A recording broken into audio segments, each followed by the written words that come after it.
Сәлем достар, бүгін сіздермен оңай жасалатын медовиктің рецептімен бөлісемін. Бізге керек жұмыртқа, қант, сары май, бал, сода, ұн. Ерітілген кішкене суыған сары майға жұмыртқаны, қантты, балды қосып 2-3 минут миксерлейміз.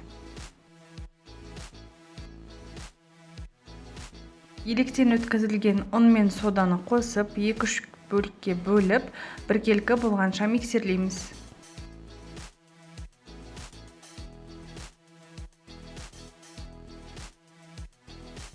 Міне осындай біркелкі сұйық масса болады.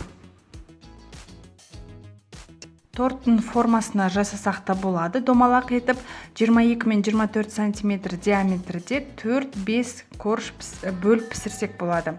Бірақ мен осылай тез болу үшін 30-40 кәдімгі стандартты 4 бұрышты противень формасына қамырды 2 бөлікке бөліп пісірдім. Қызып тұрған пеште 170 градуста қызарғанша пісіреміз, шамамен 5-7 минут. Піскен коржды орамалдың үстіне төңкеріп қоямыз. 1 минуттай суығаннан кейін пергамент қағазын алып тастаймыз. Суыған коржды 2 бөлікке бөлеміз, сонда бізде 4 корж шығады.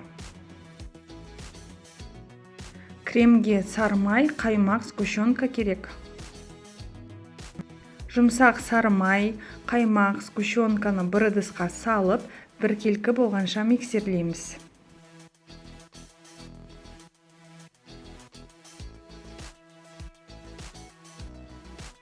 Кремі осындай сұйық болады, сол үшін тортты терең, яғни глубокий ыдыстарға жинаған жөн.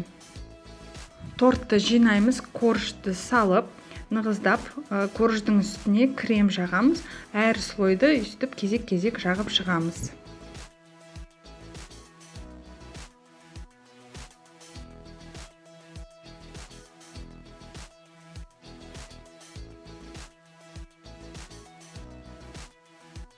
Кремі сұйық көрінгенмен, пропиткада тұрған соң кремі қатып, корждарға сіңіп, формасын жақсы ұстап тұрады. Бір түнге немесе 5-6 сағатқа холодильникке салып қоямыз. Біздің өте дәмді медовик тортымыз дайын болды. Тура бала кездегі медовиктердің дәмі. Корждары өте нәзік, кремі тәтті.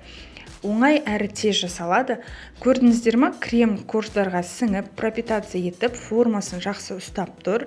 Ең дәмді медовиктердің бірі деп те айта аламын. Жасап көріңіздер, лайк, подписка ұмытпаңыздар. Көп рахмет.